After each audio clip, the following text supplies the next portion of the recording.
கிறிஸ்துவில் அன்பார்ந்த சகோதர சகோதரிகளே, நிக்கோலஸ் ஜேம்ஸ் 1982 டிசம்பர் மாதம் 4ஆம் தேதி பிறந்தவர். இவர் பிறவிலேயே டெட்ரா அமேலியா சிண்ட்ரோம் என்ற ஒரு நோயினால் தன்னுடைய 2 கைகளையும் கால்களையும் இழந்தவர். குழந்தை பருவத்தில் இருந்தே பல இன்னலுக்கு ஆளானவர். ஆரம்பத்தில் இவரது குறைபாட்டின் காரணமாக கல்வி நிறுவனங்கள் இவருக்கு கல்வியானது மறுக்கப்பட்டது. பின்பு சட்ட மாறுதலின் காரணமாக மனநிலை குன்றியவர்களோடு இணைந்து படிக்க வேண்டிய ஒரு சூழல் இவருக்கு ஏற்பட்டது. இவர் தனது 8வது வயதில் வாழ்வின் மீது நம்பிக்கையின்றி தற்கொலை முயற்சியில் ஈடுபட்டார். பின் தனது பெற்றோர்களின் உடனிருப்பால் மற்றும் அன்பால் வாழ்க்கையிலே ஒரு நம்பிக்கையை பெற்று தனது வாழ்விற்கு தேவையான யாவற்றையும் வேறு ஒருவர் உதவியின்றி தானாகவே அவர் செய்ய ஆரம்பித்தார். தன்னுடைய 17வது வயதில் இவருடைய குறைகளை தாண்டி, இவர் சந்தித்த தடைகளை தாண்டி லைஃப் வித்தவுட் லிமிட் என்னும் ஒரு நிறுவனத்தை இவர் துவங்கினார். இவரது சேவை உணர்வை பார்த்து பலரும் இவருடைய நிறுவனத்திற்கு உதவ முன் வந்தனர். 2005ஆம் ஆண்டு ஆஸ்திரேலியாவினுடைய சிறந்த சமூக சேவகர் என்ற ஒரு விருதை இவர் பெறுகின்றார். 2012ஆம் ஆண்டு இவர் திருமணம் செய்து தனது 21வது வயதில் கணக்கியல் மற்றும் நிதியியல் இரட்டை பட்டப்படிப்பை இவர் முடிக்கின்றார். மிகச்சிறந்த ஒரு பேச்சாளராக இவர் மாறுகின்றார். 5 கண்டங்களிலும் உள்ள பல்வேறு நாடுகளில் 25 நாடுகளுக்கு மேலாக 3 மில்லியனுக்கும் அதிகமானவர்களுக்கு இவர் உரையாற்றினார். அன்பார்ந்தவர்களே, பிறவிலேயே தன்னுடைய 2 கைகளையும் 2 கால்களையும் இழந்து வாழ்க்கை மீது நம்பிக்கை இழந்து தற்கொலை முயற்சிக்கு அவர் சென்ற பொழுது இவரோடு உடன் இருந்தவர்கள் இவருடைய பெற்றோர். அதனால்தான் இன்றைக்கு பல்வேறு சாதனைகளை நிகழ்த்தி பல விருதுகளை பெற்று மிகச்சிறந்த பேச்சாளராக, சேவை உணர்வு கொண்ட மனிதராக திகழ்ந்து உலகம் அறிந்தவராக மாறியிருக்கின்றார். அன்பார்ந்தவர்களே, அன்று அவருடைய பெற்றோர் அவரோடு உடனிருந்து அவருக்கு புது வாழ்வை தந்தார்கள். இந்த வாழ்வின் மீது நம்பிக்கையை தந்தார்கள். கிறிஸ்தவர்களாகிய நம் ஒவ்வொருவருக்கும் நம்முடைய வாழ்வில் நம்மோடு உடனிருந்து ஒரு புதிய நம்பிக்கையை, புதிய வாழ்வை தருபவராக உயிர்த்த ஆண்டவர் இருக்கின்றார் என்பதைத்தான் இன்றைய பாஸ்கா காலத்தினுடைய 2வது ஞாயிற்றுக்கிழமை வாசகங்கள் நமக்கு எடுத்துரைக்கின்றது. இன்றைய நற்செய்தியை வாசிக்கின்ற பொழுது திருத்தூதர் தோமா சந்தேகம் கொண்ட ஒரு மனிதர் என நமக்கு நினைக்க தோன்றுகிறது. இயேசுவோடு உடன் வாழ்ந்து அவருடைய போதனைகளை கேட்டு வளர்ந்த ஒரு மனிதர் எப்படி இயேசு உயிர்த்தார் மற்றும் நம் மத்தியில் தோன்றினார் என்பதை நம்பாமல் இருப்பார் என்ற கேள்வியும் நமக்குள் எழுகின்றது. நீர் எங்கே போகின்றீர் என்று எங்களுக்கு தெரியாது. அப்படி இருக்கு, நீ போகும் இடத்திற்கு வழியை எப்படி தெரிந்து கொள்ள முடியும்? யோவான் நற்செய்தி 14ஆம் அதிகாரம் 5வது இறைவசனத்திலே தோமா எடுத்துரைக்கின்றார்.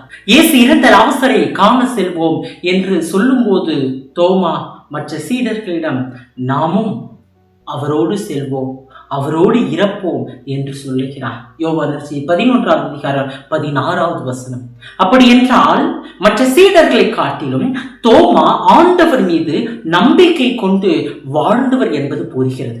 பின்பு ஏன் சீடர்கள் தோமாவிடம் ஆண்டவரை கண்டோம் என்று கூறிய போது தோமா அவர்களிடம் அவருடைய கைகளில் ஆணிகளால் ஏற்பட்ட தழும்பை பார்த்து அதில் என் விரலை விட்டு அவர் என் விழாவில் என் கையை இட்டாலன்றி நான் நம்ப மாட்டேன் என்றார். திருத்தூதர்கள் அனைவரும் ஒன்றாக ஒரே அறையில் இருந்த பொழுது தோமா மட்டும் அங்கு இல்லை. அன்று திருத்தூதர்களோடு இல்லாத நிலைதான் அவரை இயேசுவின் மீது சந்தேகம் கொள்ள வைத்திருக்கிறது.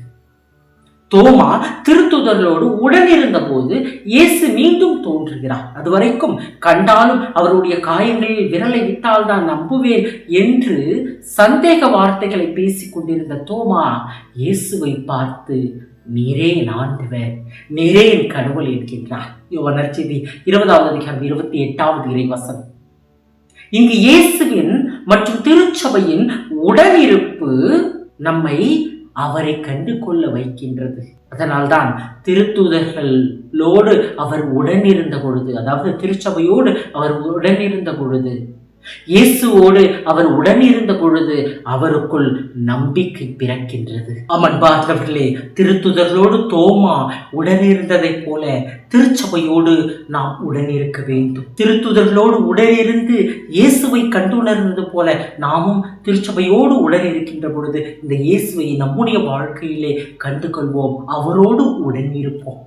இன்றைய முதல் வாசகத்திலே உயர்த்த ஆண்டவர் மீது நம்பிக்கை கொண்ட தொடக்க கிறிஸ்தவர்கள் திருத்தூதர்கள் கற்பித்தவற்றிலும் நட்புறவிலும் அப்பம் பிடுவதிலும் இறை வேண்டலிலும் உறுதியாய் நிலைத்திருந்தார்கள். இது தொடக்க கிறிஸ்தவர்கள் இயேசுவின் மற்றும் புதிய திரு அவையின் உடனிருப்பை உணர்ந்ததனுடைய வெளிப்பாடாக அமைகின்றது. அதுவே அவர்களுக்கு புதிய வாழ்வை தருகின்றது. இயேசு திருத்தூதர்களுக்கு தோன்றிய போதும் மற்றும் தூய ஆவியாரின் வருகையின் போதும் இவர்கள் அனைவரும் ஆங்காங்கே தனித்தனி அறையில் அல்லாது ஒன்றாக ஒருவர் மற்றவரோடு உடனிருந்து ஜெபித்து கிறிஸ்துவை வெளிப்படுத்தினார்கள்.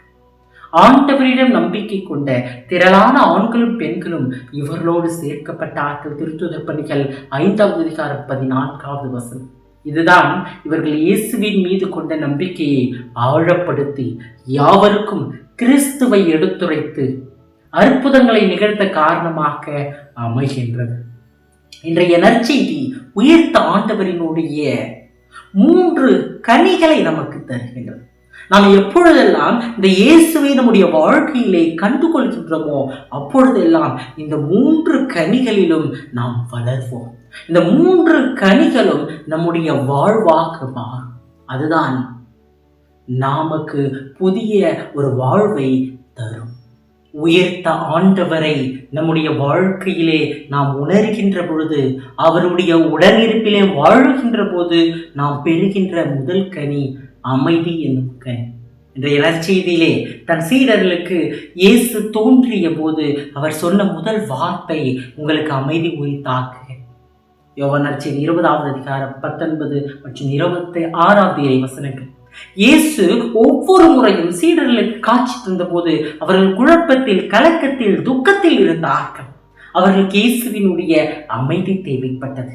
உயர்த்த ஆண்டவர் தரும் இந்த அமைதி இன்றும் நம்முடைய உள்ளங்களுக்கும் இல்லங்களுக்கும் நம்முடைய வீட்டிற்கும் நாட்டிற்கும் தேவைப்படுகின்றது. உயர்த்த இயேசுவினுடைய அமைதியிலே நாம் கூடிக்கொள்வோம். பார்த்தவர்களே, தூய பிரான்சிஸ் அசிசியார் ஜெபித்தது போல, அன்னை தெரேசா ஜெபித்தது போல, இறைவா என்னை உன்னுடைய அமைதியினுடைய கருவியாக்கும் என இன்றைய நாளிலே நாம் ஜெபிக்க அழைப்பு பெறுகின்றோம். இன்றைக்கு நம்முடைய உள்ளங்கள் கவலைகளிலிருந்து, கஷ்டங்களிலிருந்து, துக்கங்களிலிருந்து மாற வேண்டும் என்றால் இந்த இயேசுவினுடைய உடனிருப்பை நம்முடைய வாழ்க்கையிலே உணர வேண்டும்.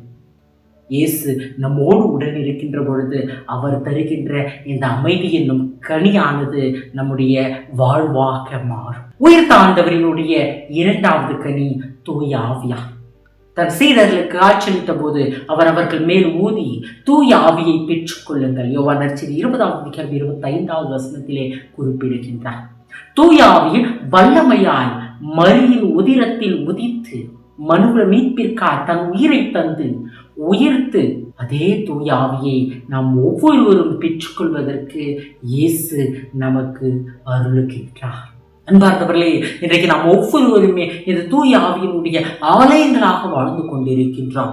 1 கொரிந்தியர் 6ஆவது அதிகாரம் 19வது இறை வசனம். நாம் ஒவ்வொரு முறையும் இந்த தூய ஆவியானவரினுடைய ஆலயங்களாக இருக்கின்றோம் என்பதை உணர வேண்டும். நம்முடைய திருமொழிக்கின் வழியாக இந்த ஆவியானவரை நாம் பெற்றிருக்கின்றோம். உறுதி புஸ்தல் வழியாக இந்த ஆவியானவரால் நாம் உறுதிப்படுத்தப்பட்டு இருக்கின்றோம். இன்றைக்கு இந்த ஆவியானவர் நம்முள் செயலாற்றி கொண்டிருக்கின்றார் என்பதை பல தருணங்களிலே நாம் உணராமலே வாழ்ந்து கொண்டிருக்கின்றோம். எனவே ஆண்டவர் இயேசுவினுடைய உடனிருப்பு நம்மோடு உடனிருக்கின்ற பொழுதெல்லாம், அவரிலே நாம் வாழ்கின்ற பொழுதெல்லாம் இந்த தூய ஆவி என்னும் கனி நம்முடைய வாழ்வில் நிரந்தரமாக நிலைத்து நிற்கும். இன்றைய நற்செய்தியில் உயர்த்த இயேசுவினுடைய 3வது கனியாக நாம் பார்ப்பது நம்பிக்கை. நம்பிக்கை குன்றியவனே ஏன் ஐயம் கொண்டார்? மத்தேயு 14ஆவது அதிகாரம் 31வது இறை வசனம். என இயேசு கடல் மீது நடக்க முயன்ற தன் சீடரான பேதுருவை பார்த்து கேட்டார்.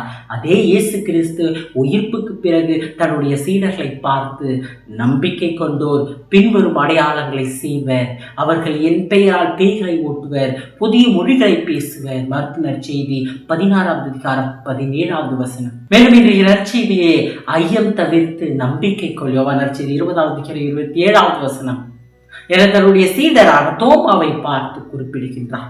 அவர் இயேசுவினுடைய இறப்புக்கு பிறகு அச்சத்தால் மூழ்கி கிடந்த சீடர்கள் இயேசுவினுடைய இந்த தோற்றத்தால் மற்றும் தூய ஆவியினுடைய வருகையினால் நம்பிக்கை கொண்டார்கள்.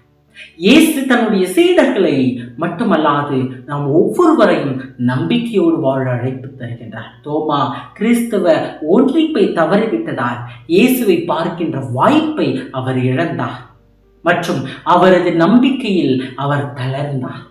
நமது வாழ்க்கையிலும் நாம் கத்தோலிக்க திருவையோடு ஒன்றிணைந்து இயேசுவினுடைய பிரசன்னத்தை உணராத போது, அதாவது இந்த கத்தோலிக்க திருவையினுடைய திருப்பலியிலும் திருவழிபாட்டு நிகழ்வுகளிலும் திருவருட்சாதனங்களிலும் நாம் முழுமையாக பங்கேற்காத போது நம்மும் தோமாவை போல நம்முடைய வாழ்க்கையிலே இந்த இயேசுவை கண்டுணராமலே போவோம்.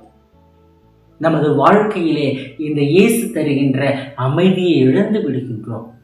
தூய ஆவியினுடைய ஆலயங்கள் என்பதை நாம் மறந்து விடுகின்றோம். நமது நம்பிக்கையில் தளர்வு ஏற்படுகின்றது. ஏனெனில் கடவுளிடமிருந்து பிறக்கும் அனைத்தும் உலகை வெல்லும். உலகை வெல்வது நம் நம்பிக்கையை. 1 யோவான் 5வது அதிகாரம் 4வது வசனம். அன்பார்ந்தவர்களே, இன்று நிலை வாழ்வு தருகின்ற உயர்த்த ஆண்டவருடைய 3 கனிகளையும் நம்முடைய வாழ்க்கையாக்குவோம். அதற்கு நாம் உடனிருப்போம். இயேசுவோடு உடனிருப்போம். திருச்சபையோடு உடனிருப்போம். திருச்சபையினுடைய திருவழிபாட்டு நிகழ்வுகளின் வழியாக இயேசுவோடு உடனிருப்போம். அப்பொழுது நம்மை புதிய வாழ்வுக்கு அழைத்து செல்லுகின்ற அமைதியும் தூய ஆவியும் நம்பிக்கையும் நம்முடைய வாழ்க்கையினுடைய அங்கமாக மாறும். இறைவன் நம்ம ஒவ்வொருவரையும் ஆசீர்வதிப்பார்.